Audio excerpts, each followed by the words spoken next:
जंगल की हरियाली में एक नदी के किनारे पालक के बड़े बड़े पत्तों से बना एक प्यारा सा घर था।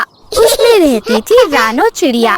वो अपने नन्हे नन्हे 11 बच्चों के साथ रहती थी। सुबह का वक्त था, हवा में ठंडक थी और पेड़ों पर ओस की बूंदें चमक रही थी।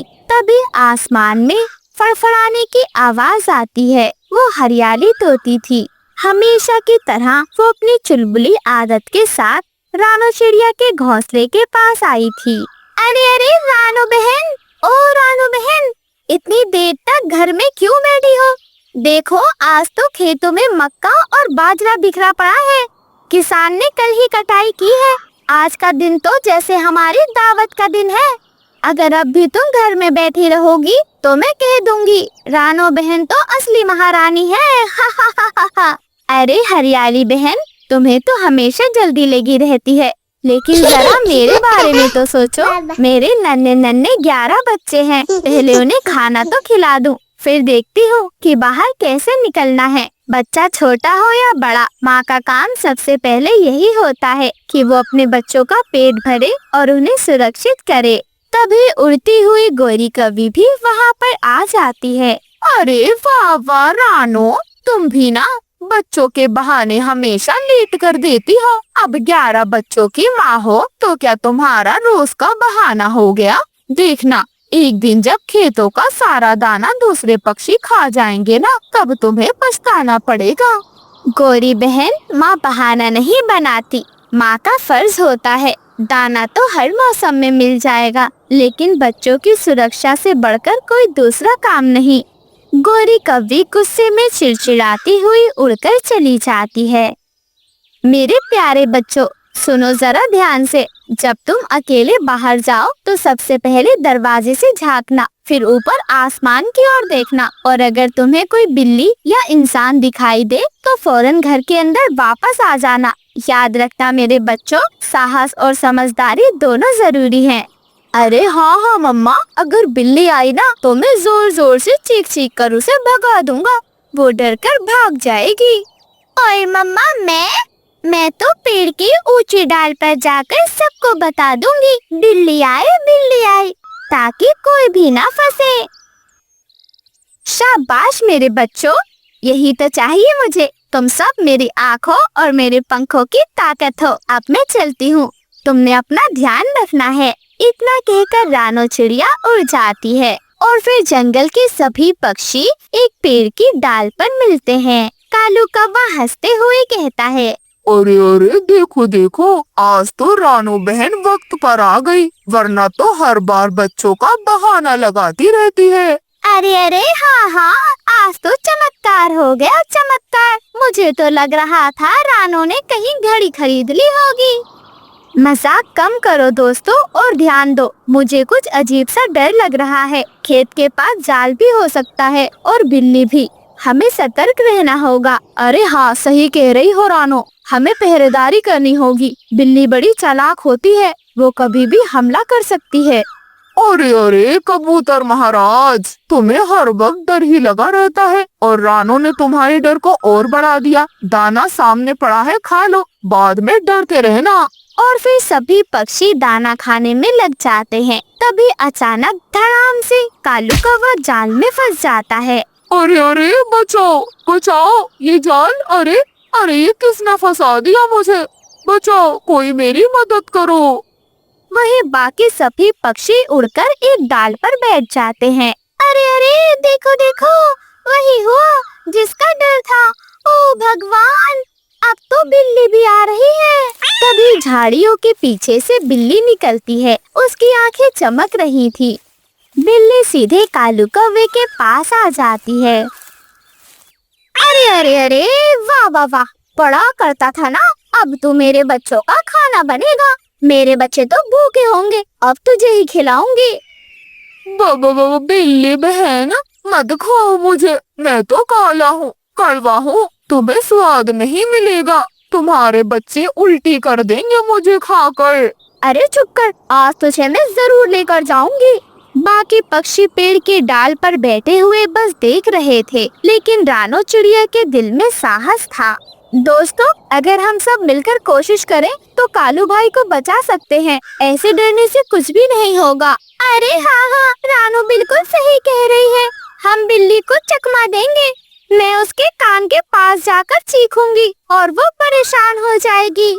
हाँ दोस्तों, हमें बहुत सोच समझकर ये कदम उठाना होगा। और फिर बिल्ली कालू कौवे को लेकर वहाँ से चली जाती है।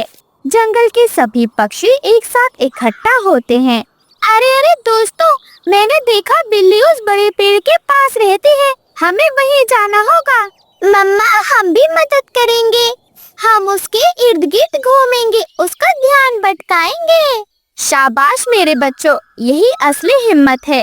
जैसे ही बिल्ली कालू कौवे का शिकार करने वाली ही थी, तभी रानो चिड़िया के 11 बच्चे जोर जोर से चिल्लाने लगे। बिल्ली बार बार उछलकर उन्हें पकड़ना चाहती थी। वो तेजी से बच्चों पर हमला करती है, लेकिन जैसे ही वो बच्चों के पास जाती है, हरियाली तोती बिल्ली के कान के पास जाकर जोर जोर से चिल्लाने लगती है।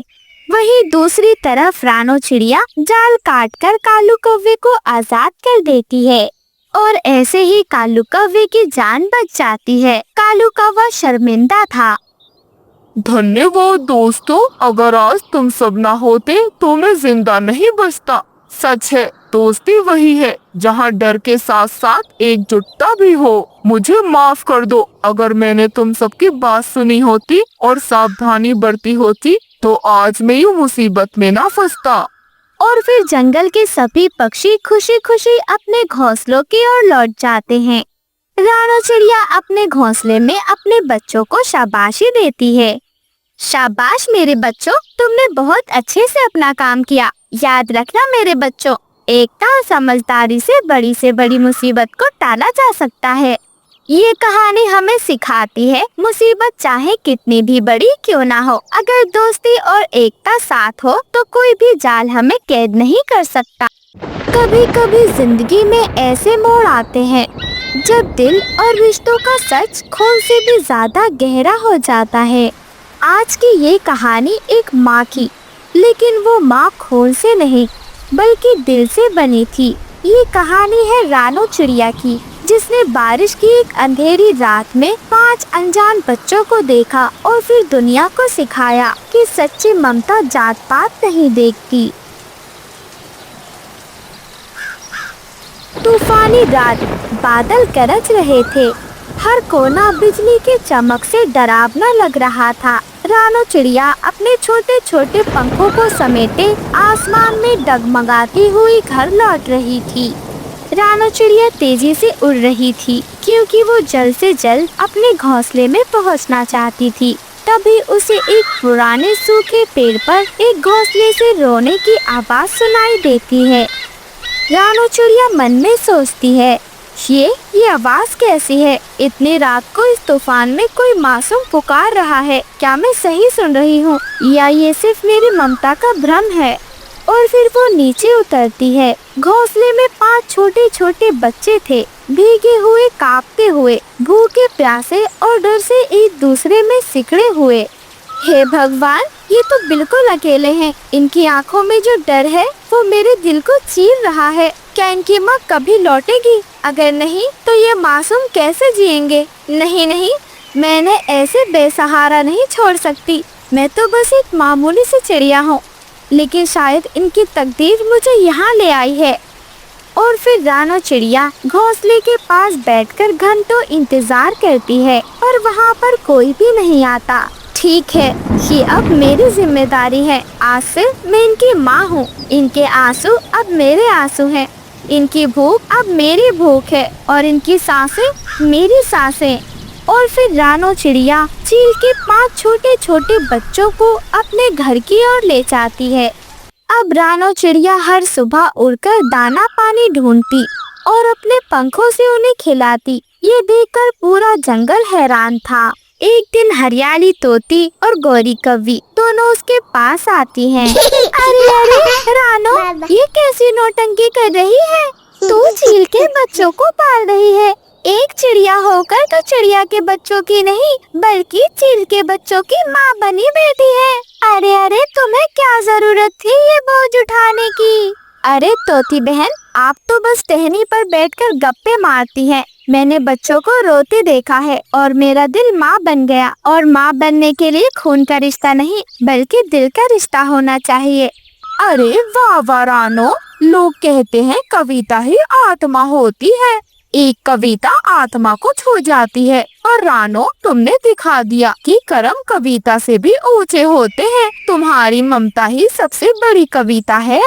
एक पेड़ पर बैठा जंगल का सबसे लालची कालू कौवा, उसकी नजरें बच्चों पर पड़ गई थी। हा हा हा हा हा, चील के बच्चे हैं, लेकिन अब ये मेरे होंगे। मैं इन्हें उड़ाऊंगा, खाऊंगा और मजे लूटूंगा। अरे रानो, तू कौन होती है मुझे रोकने वाली? तू तो बस एक छोटी सी चिड़िया है। हो हो हो हो हो। और फिर एक शाम कालू कौवा उड़ते हुए रानो चिड़िया के पास जाता है। छोटी चिड़िया, आज से ये बच्चे मेरे हैं। मैं ही हूँ जो इन बच्चों का शिकार करूँगा। जंगल का सबसे ताकतवर पक्षी, और तो जैसी छोटी चिड़िया मेरा कुछ नहीं बिगाड़ सकती। सुन ले कालू, मैं छोटी हूँ लेकिन माँ हूँ, और माँ की ममता के सामने तेरा लालच और तेरा अहंकार और तेरी ये ताकत सब हार मान जाएंगे। अगर तुझे इन बच्चों तक पहुँचना है तो तुझे पहले मेरी लाश से गुजरना होगा।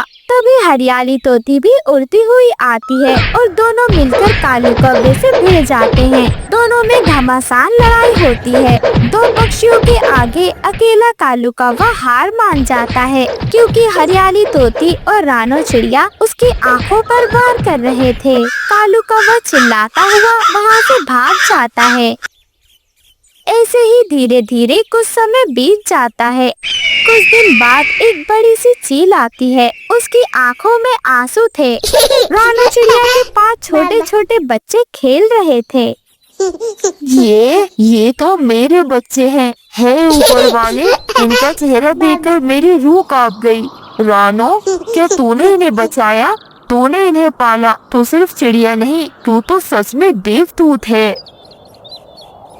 चील दी, मैंने तो बस वही किया जो दिल ने कहा। बच्चे रो रहे थे तो मेरा दिल माँ बन गया। अब तुम आई हो तो इन्हें ले जाओ, इनका ध्यान रखना। और फिर चील रानो चिड़िया का धन्यवाद कर उसे ले जाती है। रानो चिड़िया अब रोज रोज जब भोजन लेने जाती तो चील के पास जाकर उसके बच्चों से मिलकर आया करती। चील और रानो चिड़िया की दोस्ती बहुत गहरी हो चुकी थी। लेकिन एक दिन कालू कौवा फिर से आता है और इस बार रानो चिड़िया अकेली थी। उसने हमला किया और रानो चिड़िया घायल हो गई। जब ये खबर चील तक पहुंची तो चील गुस्से से कांप उठी। जिसने मेरे बच्चों की जान बचाई उस पर हमला। कालू, अब तू मेरी पकड़ से नहीं बच पाएगा। और फिर चील ने कालू कौवे पर जोरदार हमला किया। कालू चीखता रहा, चिल्लाता रहा, लेकिन चील ने उसकी एक नहीं सुनी और वो उसे जंगल से दूर खदेड़ कर आई। मुझे माफ कर दो, मैं लालच में अंधा हो गया था। मैंने गलत किया। अब दोबारा कभी इन बच्चों पर या चिड़िया पर नजर नहीं डालूंगा। चला जाऊंगा, जंगल छोड़कर बहुत दूर चला जाऊंगा। ऐसे ही कालू कौवा जंगल छोड़कर हमेशा के लिए चला जाता है। रानो, तू सिर्फ चिड़िया नहीं है, तू आत्मा है। तेरे दिल में जो ताकत है वो पूरे जंगल को रोशनी देती है। मैं तेरे लिए एक सुरक्षित घर बनाऊंगी, हरी घास का, सुंदर और मजबूत, जिस पर कोई कौवा तो क्या, बड़े से बड़ा शिकारी भी हमला नहीं कर पाएगा। और फिर चील एक बहुत सुंदर घर बनाती है और रानो चिड़िया के साथ उसी घर में रहने लगती है। रानो चिड़िया उस घर में अंडे देती है और चील उसकी रक्षक बन जाती है। इस कहानी से हमें सीख मिलती है, माँ बनने के लिए नस्ल नहीं दिल चाहिए। सच्ची ममता जात नहीं देखती। जो दूसरों के लिए लड़ता है उसे सच्चे दोस्त मिलते हैं, और जो गलती करता है उसे माफी मांगने का हक भी नहीं होता। जंगल में कल रात से जोरदार बारिश हो रही थी। रानो चिड़िया अपने छोटे छोटे बच्चों के साथ अपने घोंसले में बैठी हुई थी। उसका घोंसला पानी से पूरा भर चुका था। बारिश के कारण उसके पर भी गीले हो चुके थे। मम्मा, मम्मा, अब नहीं सहा जाता, बहुत ठंड लग रही है। चले ना मम्मा, हम इस घोंसले को छोड़कर चलते हैं। ऐसे तो हम ठंड से मर जाएंगे मम्मा।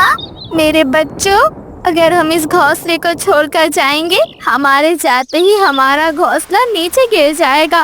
कितनी मेहनत से मैंने ये घोंसला बनाया था। मैं नहीं चाहती कि मेरा ये घोंसला नीचे गिर जाए। लेकिन मम्मा, अगर हम इस घोंसले में रहेंगे तो हम मर जाएंगे। चले मम्मा, आप जिद ना करें। कुकू थोड़ा समझदार था। वो अपनी माँ को समझाता है। उसकी माँ अपने बच्चों की खुशी के लिए घोंसला छोड़कर चली जाती है। उसके घोंसले से उड़ते ही घोंसला धड़ाम से नीचे गिर जाता है। देखा बच्चों, टूट गया ना हमारा घोंसला। बस इसलिए ही मैं अपने घोंसले को नहीं छोड़ रही थी। मम्मा, तो क्या हो गया अगर घोंसला टूट गया तो? अगर हम गिर जाते या मर जाते, उससे तो बेहतर है। हाँ मम्मा, चलो अब हमें चलकर किसी पक्षी से मदद मांगनी होगी। कोको अपनी माँ को समझाता हुआ दूसरे जंगल की ओर निकल जाता है। जंगल में पास के पेड़ पर कालू कौवे का घर बना हुआ था। रानो चिड़िया अपने बच्चों के साथ कालू कौवे के घर में जाती है। वो दरवाजा खटखटाती है। कालू, देखो तो जरा कौन है बाहर। इतनी बारिश में कौन पक्षी आया है? अरे गोरी, इतनी तेज बारिश में ना जाने कौन ही होगा जिसे चैन नहीं है। मुझे तो बहुत ठंड लग रही है। आराम से घोंसले में लेटकर मजा आ रहा था, लेकिन ये पक्षी भी ना। कालू जी, रहने दो, मत खोलो दरवाजा। होगा कोई न कोई भिखारी पक्षी आया होगा मदद मांगने। पहले अपने पक्के घोंसले नहीं बनाते और फिर जब बारिश में वो भीगते हैं तो आ जाते हैं पंख फैलाते हुए। मदद कर दो, मदद कर दो। ऐसा कहकर गोरी कौवी भी अपने घोंसले में लेट जाती है। रानो चिड़िया दरवाजा खटखटाकर थक जाती है। वो बाहर बैठकर रोने लगती है। हे भगवान, गरीब की मदद तो कोई नहीं करता। मैं क्या करूं भगवान, मेरी मदद करो। मम्मा, मुझे लगता है अब हमें अंदर गहरे जंगल की ओर जाना होगा। मैंने सुना है वहाँ पर बारिश बहुत कम महसूस होती है क्योंकि उसके पत्ते बहुत घने हैं। कुकू बेटे, चलें, अब कोई और सहारा नहीं है, हमें वहाँ पर ही जाना होगा। और फिर रानो चिड़िया अपने दोनों बच्चों के साथ घने जंगल की ओर निकल जाती है। घने जंगल में तेज बारिश होने की वजह से, बहुत तेज तो नहीं परंतु हल्की हल्की बारिश तो महसूस ही हो रही थी। ठंड के कारण वो तीनों माँ बच्चे ठंड से कांप रहे थे। हे भगवान, ये कैसी परीक्षा है। मुझ पर ना सही, लेकिन मेरे छोटे छोटे बच्चों पर दया करो। मैं क्या करूँगी? ऐसे तो मेरे बच्चों को ठंड लग जाएगी, ये बीमार पड़ जाएंगे। मम्मा, अब मुझे भूख भी लगी है, खाना दो ना लाकर। गुड़िया, इतनी तेज बारिश में हमें कहीं घोंसला नहीं मिल रहा, खाना कहाँ से मिलेगा? तुम क्यों मम्मा से यूं जिद करती रहती हो? गुड़िया बेटी, कुकू बेटे, आप दोनों यहीं बैठे, मैं अभी जाती हूँ और आप दोनों के लिए कुछ खाने का इंतजाम कर आती हूँ। आप दोनों चिंता मत करो बच्चों, मम्मा के होते हुए आपको भूखा नहीं रहना होगा। मम्मा कहीं न कहीं से जरूर कुछ न कुछ करेगी, परंतु आपके लिए भोजन लाएगी। रानो चिड़िया रोते हुए वहाँ से चली जाती है। वो एक पेड़ की डाल पर बैठ जाती है और इधर उधर देखती है, कहीं भी उसे भोजन नजर नहीं आ रहा था। भगवान, क्या यही सिला है एक माँ की ममता का कि उसे भोजन तक नसीब नहीं हो रहा? क्या एक माँ अब अपने बच्चों को एक वक्त का भोजन तक नहीं खिला सकती? ऐसा कहकर रानो चिड़िया जोर जोर से रोने लग जाती है। तभी अचानक से उसके आंसू देखकर वहाँ एक परी आती है। रानो, मैं जानती हूँ तुम बहुत परेशान हो, तुम्हारी ममता सच्ची है। तुम चिंता मत करो, मैं तुम्हारी मदद करूँगी। तुम्हें कोई साधारण नहीं बल्कि एक सोने का बहुत खूबसूरत घर दूंगी। और फिर परी रानो चिड़िया के साथ उसके बच्चों के पास पहुँच जाती है और फिर वो परी एक चमकदार रोशनी निकालती है और उस रोशनी के साथ एक बहुत ही खूबसूरत सा सोने का घर बनकर तैयार हो जाता है। आपका बहुत बहुत शुक्रिया। आप नहीं जानते परी जी, आपने मेरी कितनी मदद की है। मेरे बच्चों को ये सर झुकाने की जगह दी। आपका बहुत बहुत शुक्रिया। रानो, ये सिर्फ घर नहीं, ये घर बहुत मजबूत और ठंडा है। ना तुम्हें इसमें गर्मी लगेगी और ना ही ठंड। ये घर इतना मजबूत है कि इस घर को कोई नहीं तोड़ सकता, ना कोई बड़ा जानवर, ना ही कोई शिकारी पक्षी। लेकिन एक बात याद रखना रानो, इस घर में लालच का कोई काम नहीं। लालच करोगी तो सब कुछ बर्बाद हो जाएगा। इतना कहकर वो परी वहाँ से चली जाती है। मम्मा, इस घर में तो हमें सब कुछ मिलेगा ना? ये घर कितना अच्छा है मम्मा। हाँ मेरे बच्चों, ये घर बहुत अच्छा है। कालू कौवा और गोरी कौवी एक पेड़ पर बैठे हुए ये सब देख रहे थे। दोनों फौरन उड़ते हुए रानो चिड़िया के पास आ जाते हैं। छोटी चिड़िया, तू जितनी है ना उतनी ही रह। चल चल भाग यहाँ से, ये घर अब हमारा है। अगर घर के अंदर घुसने की कोशिश की तो तेरे और तेरे बच्चों के पंख तोड़ देगा मेरा कालू। हाँ, अपनी चोंच मार मार के तुम्हारे पंख जख्मी कर दूंगा। भागो भागो यहाँ से, कोई जरूरत नहीं है इस घर में रहने की। अब ये घर मेरा है, कालू कौवे का। कालू भैया, कृपया ऐसा ना करें। मैंने बहुत मुश्किलों से इस घर को हासिल किया है। मेरे बच्चे ठंड से भीग के मर जाएंगे। कृपया मुझ पर दया करें, मुझे इस घर में रहने दे कालू भैया। चल चल भाग छोटी चिड़िया, जब देखो भीख मांगती रहती है। हाँ रानो, जाती है या तेरे बच्चों को भी यहाँ से मार कर भगाऊं? चल चल भाग यहाँ से। रानो चिड़िया रोती हुई वहाँ से जाने ही वाली थी, तभी अचानक वो घर चमकने लग जाता है। कालू गोरी, तुम दोनों बहुत बदतमीज हो। तुमने एक मासूम चिड़िया को सताने की कोशिश की, तुम्हें इसकी सजा जरूर मिलेगी। और फिर वो घर कालू कौवे और गोरी कौवी को खूब मारता है। कालू कौवा और गोरी कौवी उनसे माफी मांगते हैं। घर जी हमें माफ कर दो, हम तो चिड़िया बहन से मजाक कर रहे थे। हो, हम तो बस मजाक कर रहे थे। ये घर तो चिड़िया बहन का है। चिड़िया बहन, तुम आराम से इस घर में रहो, हमें कुछ नहीं चाहिए। कालू कौवा और गोरी कौवी जैसे तैसे अपनी जान बचाकर वहाँ से भाग जाते हैं। वहीं रानो चिड़िया अपने दोनों बच्चों के साथ उस जादुई सोने के घर में रहने लग जाती है। प्यारे दोस्तों, अगर आपको हमारी ये कहानी पसंद आई है तो आप हमारी वीडियो को लाइक कर हमारे चैनल को सब्सक्राइब करें और हमारी इस छोटी सी फैमिली का हिस्सा बने। आप सभी का धन्यवाद। एक छोटा सा घोंसला जिसकी टहनियाँ भी थक चुकी थी, वहीं पर थकी हुई एक माँ चिड़िया रहती थी। उसकी बेटी रानो चिड़िया थी। माँ चिड़िया की आंखें अपनी बेटी चिड़िया को ताक रही थी। रानो, मेरी नन्ही सी जान, मैं अब ज्यादा दिन तक जिंदा नहीं रह पाऊंगी, लेकिन एक चीज है जो आज मैं तुझे बताना चाहती हूँ। माँ नहीं, आप ऐसी बात तो मत करो। मैं अब भी वही रानो हूँ जिसे तू कहानियाँ सुनाकर सुलाती थी। तेरे बिना मैं क्या करूँगी माँ? कैसे जीऊंगी मैं अकेली? तू ऐसा सोचना भी मत। अगर तुझे कुछ हुआ तो मैं तो जीते जी मर जाऊंगी माँ। मेरी बच्ची, दुनिया का यही उसूल है, जो आया है इस दुनिया में उसे जाना है। लेकिन अब तो मेरी बात सुन। एक जादुई लहंगे का घर है बिटिया, जो आसमान की छांव में छिपा है। जो वहाँ जाता है वो दुख भूल जाता है मेरी बच्ची। मुझे यकीन है तू उसे ढूंढ लेगी।